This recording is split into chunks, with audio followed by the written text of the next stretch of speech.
nous devons prier pour nos autorités. Nous devons prier pour ceux-là qui ont une parcelle d'autorité à travers le monde.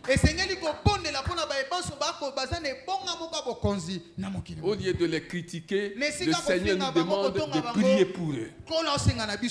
C'est ça notre travail. Alors, si tu comprends, tout report à demain de ce qu'on peut faire aujourd'hui est une marque d'immaturité spirituelle.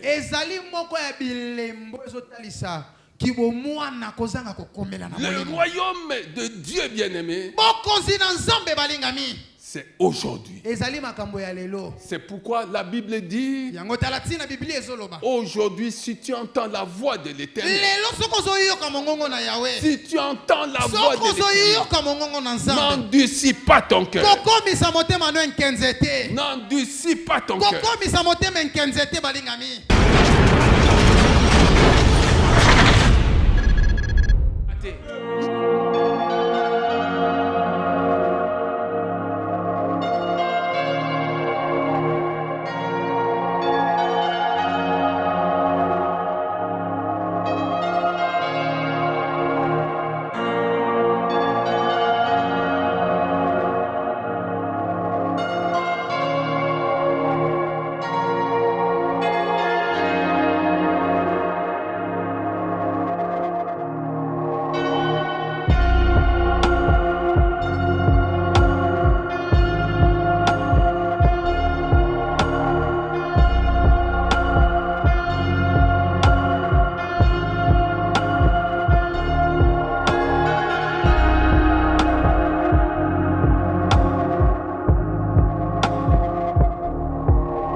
Nous allons dans Acte 24.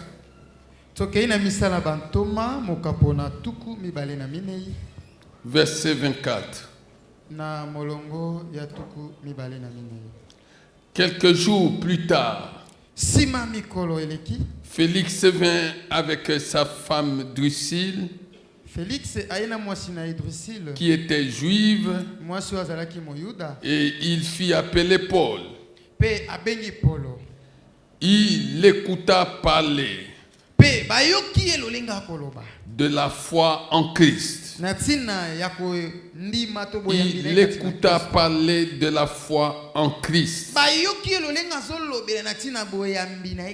Mais lorsque Paul discuta de la justice, de la maîtrise de soi et du jugement à venir, Félix fut effrayé et lui dit: retire-toi pour le moment. Quand j'en trouverai l'occasion, je te rappellerai.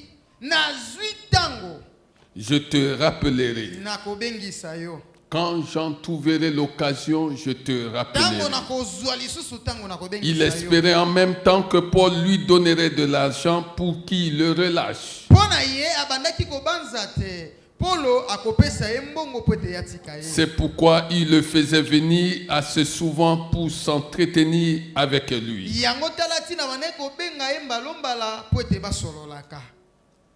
Alléluia. Amen.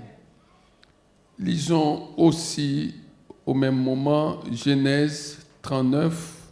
Totanga mokanda libandeli mokapona tuku misato nalibwa. Verset 19. Namolongo ya zomi nalibwa. En entendant les affirmations de sa femme qui lui disait: Kozela ete mwasi na ye aloba na ye. En entendant, en écoutant les affirmations de sa femme qui lui disait: voilà ce que m'a fait ton esclave. Le maître de Joseph fut enflammé de colère. Il s'empara de Joseph et le mit en prison. Il s'empara de Joseph et le mit en prison, à l'endroit où les prisonniers du roi étaient enfermés.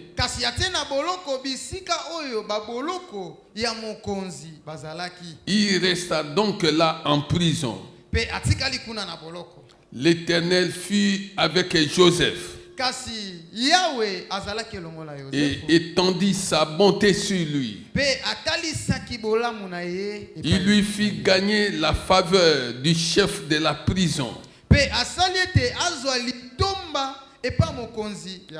Celui-ci plaça sous son autorité tous les détenus qui étaient dans la prison.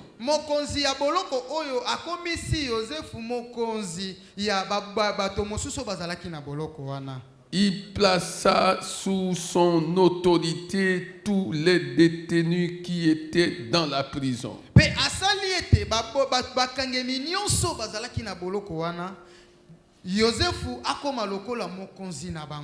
Et tout ce qu'on y faisait passait par lui.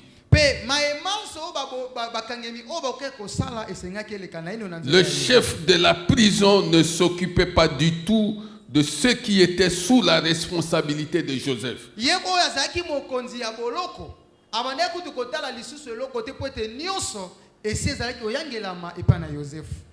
Parce que l'Éternel était avec lui et faisait réussir ce qui l'entreprenaient.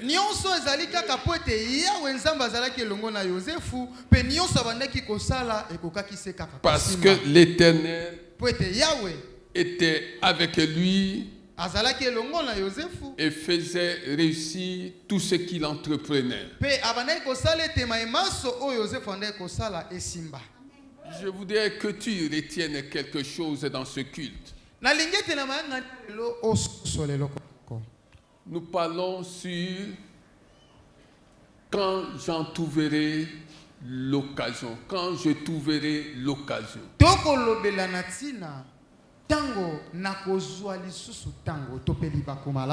Il y a des choses à faire aujourd'hui. Et ces choses à faire aujourd'hui sont sous ta responsabilité.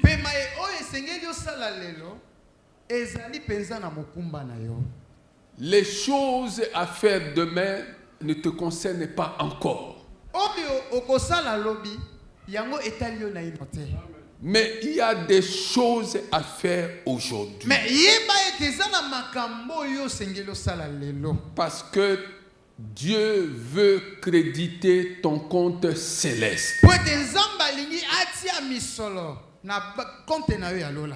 Dieu veut voir ton niveau d'amour pour lui. Dieu veut voir ton niveau de transformation. Dieu veut voir si réellement tu es devenu une nouvelle créature. Dieu veut voir si réellement tu es devenu différente des gens qui t'ont connu. Dieu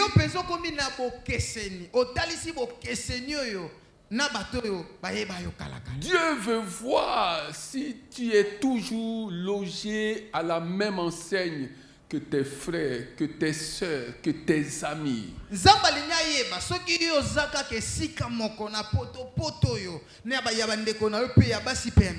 La question que Dieu pose à chacun de nous est celle qui consiste à savoir en quoi es-tu devenu différent, différente de tes frères, de tes sœurs.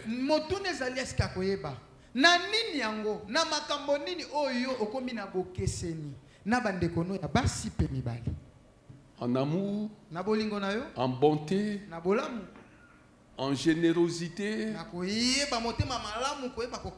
En quoi es-tu différent des autres? Quel est ton témoignage?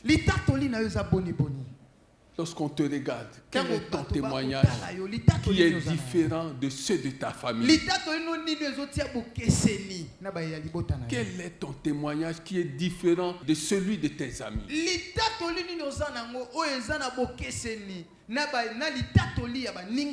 Tu as quel témoignage?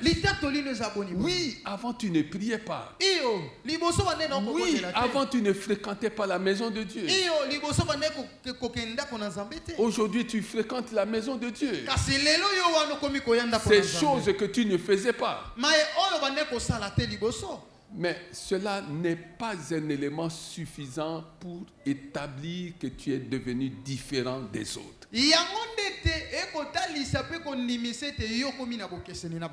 Si tu fréquentes la maison de Dieu et qu'il n'y a aucun changement dans ta vie,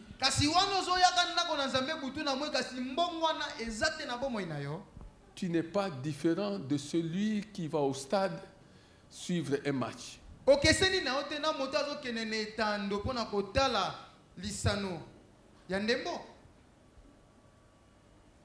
Parce que celui qui va au stade entre, se réjouit et quand il sort, il n'y a plus rien.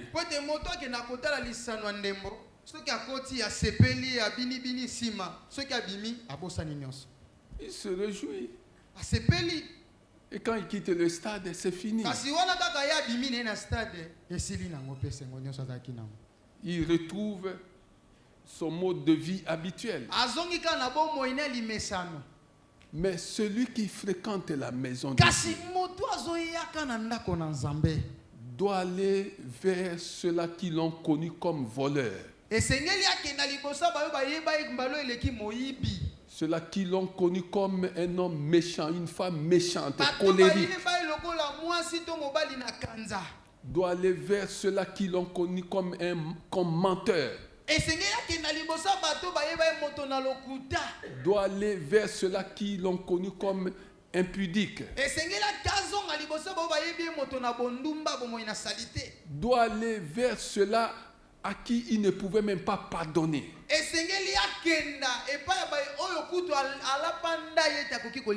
Pour leur dire, mes frères, mes amis, c'est moi qui suis fautif. Pardonnez-moi. La Bible dit que le gouverneur fit venir Paul. Et quand Paul a ouvert sa bouche, il n'a pas demandé au gouverneur d'examiner, de réexaminer son cas.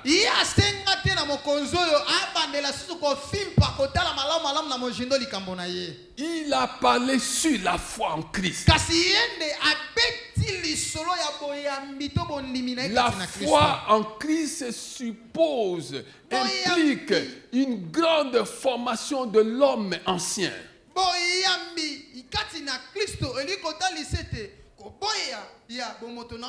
L'homme ancien est devenu une nouvelle créature.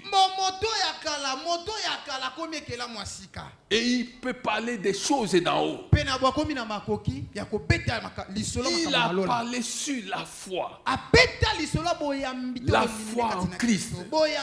Il n'a pas parlé de son cas. Les gens du monde le voyaient prisonnier. Mais selon Paul, et selon ce que lui disaient les Écritures, il n'était pas prisonnier selon la loi des hommes. Mais il acceptait qu'il était prisonnier selon la loi d'en haut.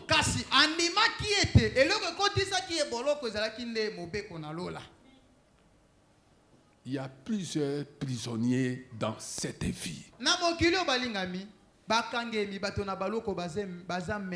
Si tu ne veux pas parler à quelqu'un, Si tu es resté rancunier, si tu ne veux pas voir cette personne-là, sache qu'on peut te compter parmi les prisonniers. Il y a des prisonniers dans la maison de Dieu. Il y a des esclaves dans la maison de Dieu. Et ce ne sont pas des esclaves du Seigneur, ce sont des esclaves du monde. Paul était prisonnier selon les hommes. Mais il ne se considérait pas comme un prisonnier selon les hommes. Prisonnier selon Dieu.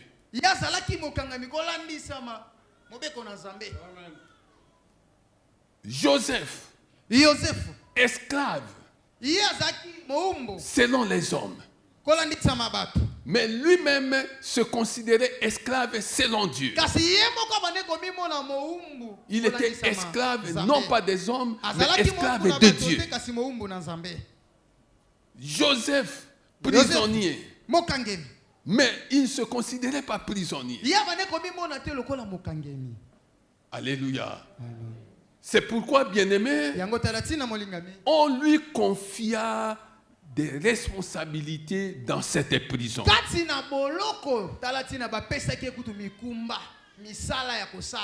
Étranger. Dans un pays étranger.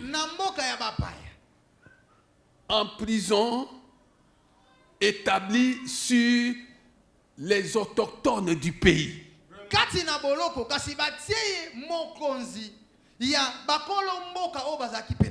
Comment peux-tu accepter cela? Comment peux-tu comprendre ça? Étranger. Étranger. Dans un pays étranger. Prisonnier. Dans un pays étranger.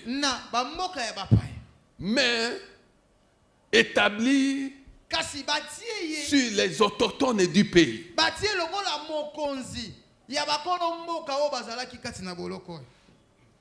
Mais la Bible dit que le chef de cette prison-là,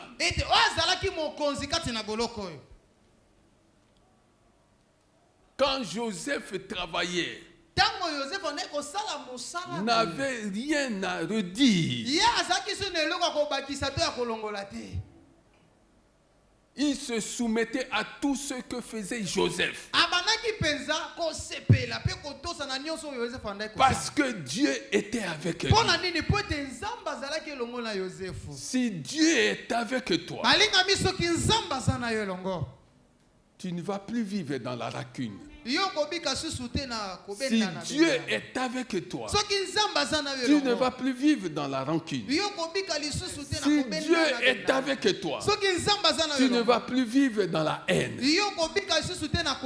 Si Dieu est avec toi, tu vas faire la paix.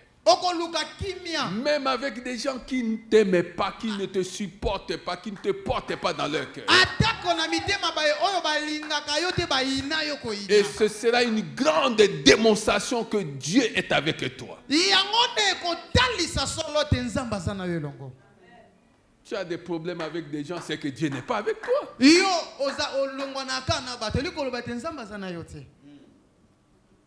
Tu as des problèmes avec tout le monde et Dieu n'est pas avec toi. Si Dieu est avec toi, tu dois savoir que la paix dépend de toi. Si Dieu est avec toi, tu dois savoir que la bonté doit être manifestée par toi. Si Dieu est avec toi, tu dois savoir que supporter les autres dépend de toi. Si Dieu est avec toi, tu dois savoir que le changement de ta famille dépend de toi. Parce que c'est avec toi C'est avec toi que Dieu va accomplir des choses dans ta famille. Même si les gens de ta famille ont craché sur toi, même s'ils ont raconté des choses sur toi, tu n'en es pas mort pour autant. Tu n'en es pas mort. Pourquoi? Parce que Dieu est avec toi. Et Dieu est avec toi pourquoi? Pour leur manifester ce que Dieu possède et ce que Dieu a déposé en toi.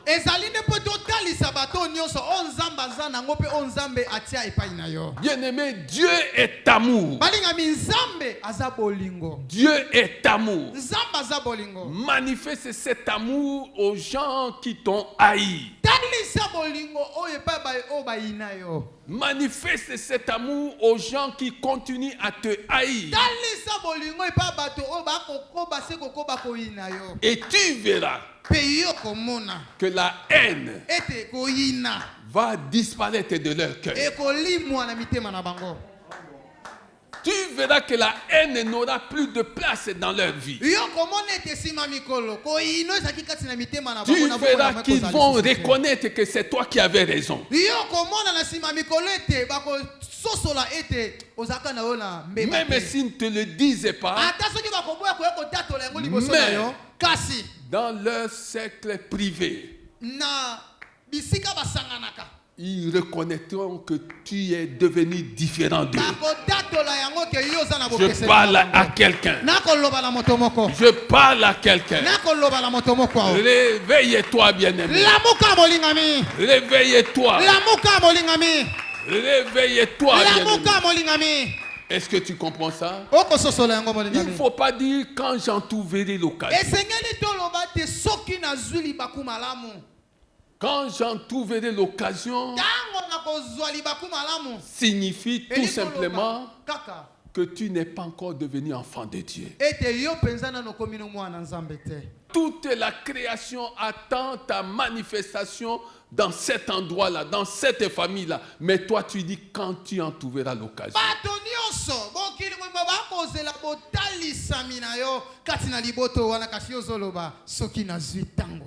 Tu es encore dans les chaînes. Tu es dans les chaînes de l'ennemi. Paul, selon les hommes, était dans les chaînes, était prisonnier. Ça, c'est selon les hommes. Mais selon Dieu, il était libre. Il était libre. C'est pourquoi il pouvait parler des choses d'en haut.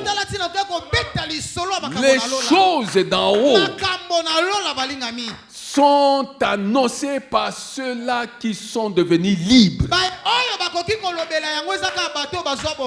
Si tu n'as pas la liberté du Seigneur, tu ne peux pas parler des choses d'en haut.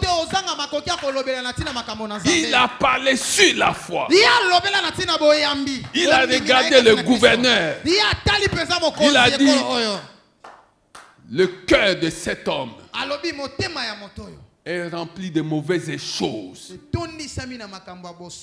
Jésus-Christ ne niait pas.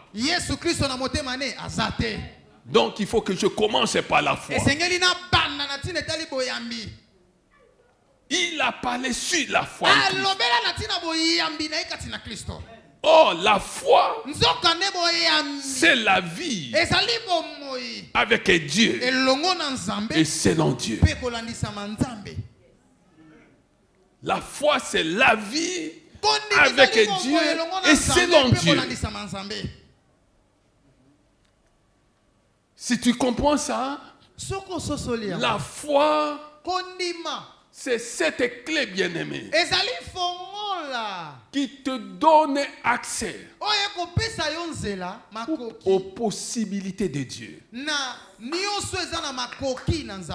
La foi, c'est cette clé qui qui te donne accès à l'inaccessible, à l'impossible, à l'invisible. La foi, c'est cette clé qui te permettra de vivre différemment des autres.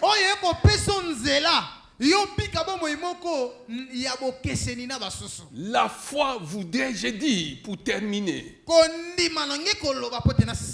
c'est la marque déposée du ciel sur toi. C'est la marque déposée du ciel sur ta vie. Quand les gens te verront, quand les gens t'entendront parler, ils vont reconnaître que tu es de Dieu. Ils vont reconnaître que tu es différent d'eux.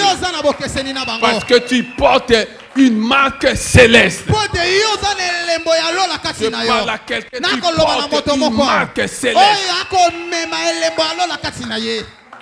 Et les gens vont dire que tu es vraiment de Dieu. Les gens vont dire que tu appartiens à Dieu.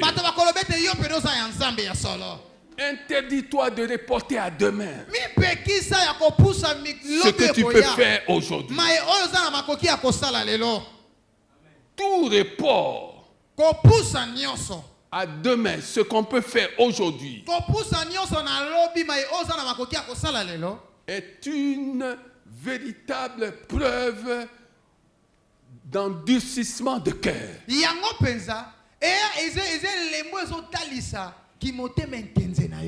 Tout report à demain de ce qu'on peut faire aujourd'hui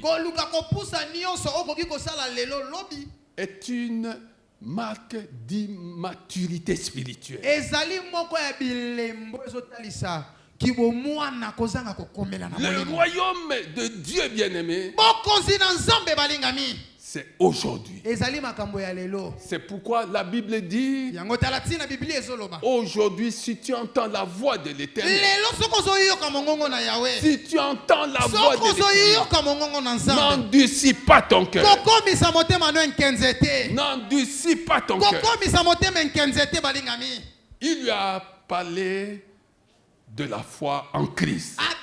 Je parle de Paul. Il a quitté ce terrain-là pour parler sur la justice. Une façon de lui dire que Dieu pouvait lui pardonner. Dieu était disposé à lui pardonner.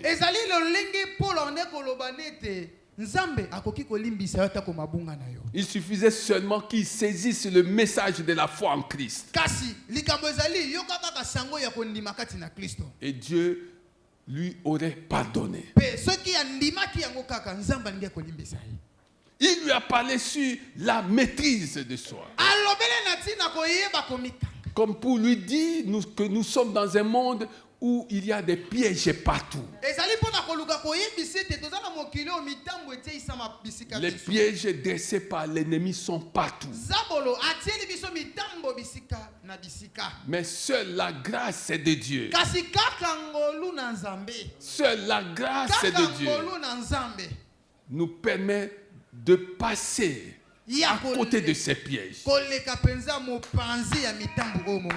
Alléluia. Il lui a parlé de la vie éternelle.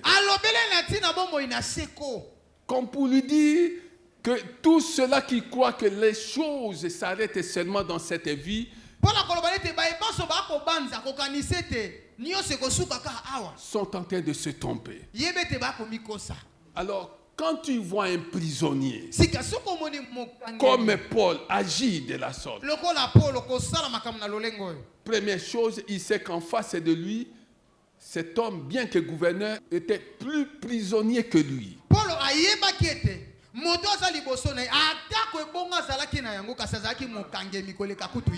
Nous devons prier pour nos autorités. Nous devons prier pour ceux-là qui ont une parcelle d'autorité à travers le monde. Au lieu de les critiquer, le Seigneur nous demande de prier pour eux. C'est ça notre travail. Alors, si tu comprends ces choses, tu comprends, bien-aimé, que ta situation actuelle, la situation que tu traverses maintenant, la mauvaise situation que tu traverses maintenant, ne doit pas te faire croire que tu es un oublié de Dieu.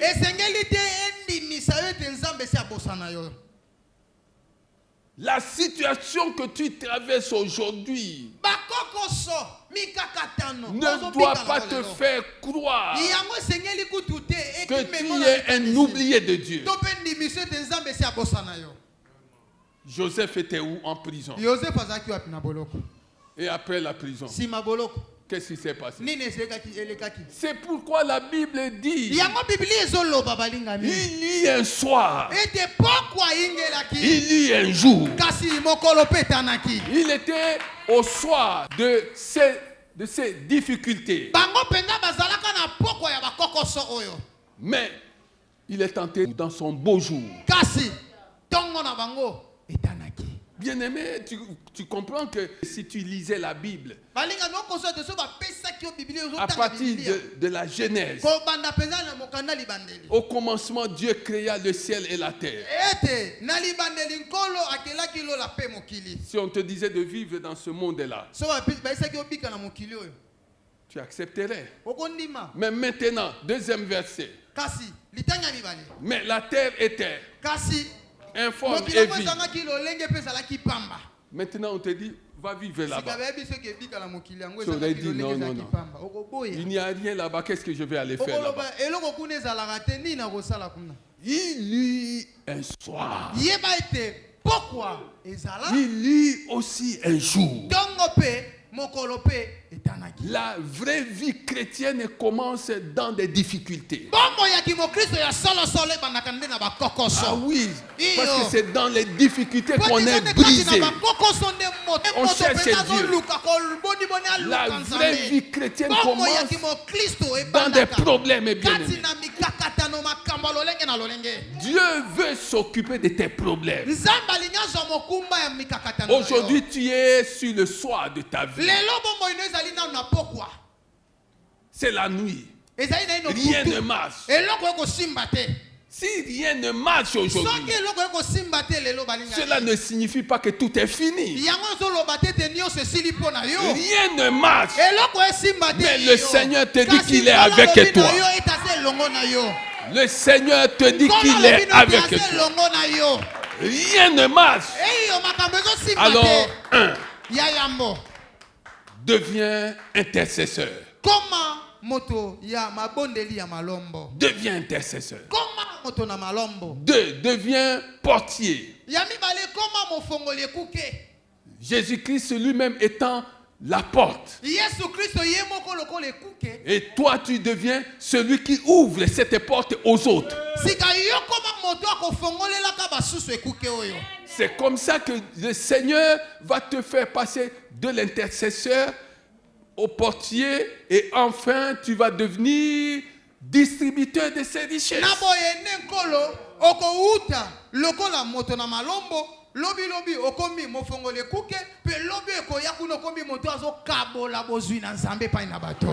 Est-ce que tu comprends ces choses?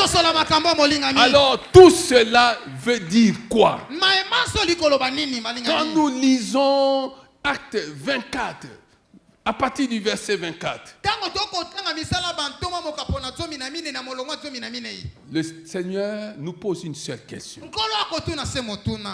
Quel est le niveau de ton engagement dans le royaume de Dieu?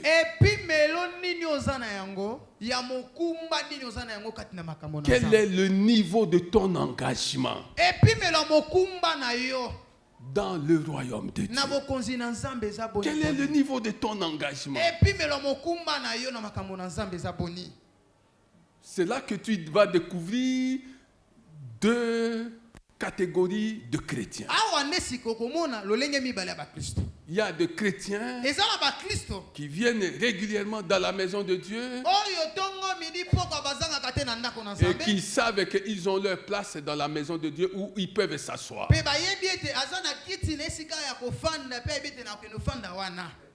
Ça, c'est la première catégorie. Mais il y a des chrétiens, non seulement qui viennent dans la maison de Dieu, non seulement qui savent qu'ils ont leur place où ils peuvent s'asseoir, mais qui vont au dehors pour faire entrer ce qui était en train d'errer, pour les faire entrer dans la maison de Dieu. Alors tu fais partie de quelle catégorie de chrétiens? Tu fais partie de quelle catégorie? Est-ce qu'en venant ce matin ici, tu as pensé à inviter quelqu'un pour qu'il vienne entendre la parole du Seigneur? Est-ce que cela faisait partie de tes préoccupations? C'est ça le problème, bien. Si nous avons grandi dans les choses de Dieu, si nous voulons que le Seigneur marche avec nous, nous devons faire ce que le Seigneur attend de chacun de nous. Le Seigneur attend que tu invites une, deux personnes quand tu viens ici. Le Seigneur ne veut plus te voir venir dans sa maison seul. Le Seigneur se réjouira chaque fois que tu viendras avec quelqu'un qui n'est jamais venu ici. Il s'en réjouira bien. Quel est le niveau de ton engagement dans le royaume de Dieu? Parle-nous du niveau de ton engagement. Et nous allons te dire que le Seigneur peut compter sur toi. Nous allons te dire que le Seigneur va t'utiliser. Nous allons te dire que le Seigneur va te sortir de cette situation. Joseph, dans cette prison-là, il était en train de faire quelque chose. Bien-aimé, sois zélé quand il s'agit du royaume de Dieu. Sois passionné quand il s'agit du royaume de Dieu. Oui, ne regardez pas en arrière. Ne regardez plus à celui qui est à ta gauche, à ta droite. Regarde à tes propres progrès. Est-ce que tu fais des progrès dans le Seigneur? Même si tu es dans des chaînes, que les chaînes ne t'empêchent pas de parler du royaume de Dieu. Si tu es dans les chaînes, comme Paul et Silas, enchaînés, fouettés, ils ne se sont pas empêchés de crier à Dieu. Ils ne se sont pas empêchés de crier à Dieu. Et nous savons qu'à cause de cette attitude, les chaînes se sont brisées. Les portes qui étaient fermées se sont ouvertes. Nous savons qu'à cause de cela, il a été mis fin à leur présence dans cet endroit-là, dans cette prison. Est-ce que tu comprends ces choses? Si tu comprends, acclame le Seigneur. Acclame le Seigneur. Si tu as compris, acclame le Seigneur. Si tu as été béni, acclame le Seigneur des Seigneurs.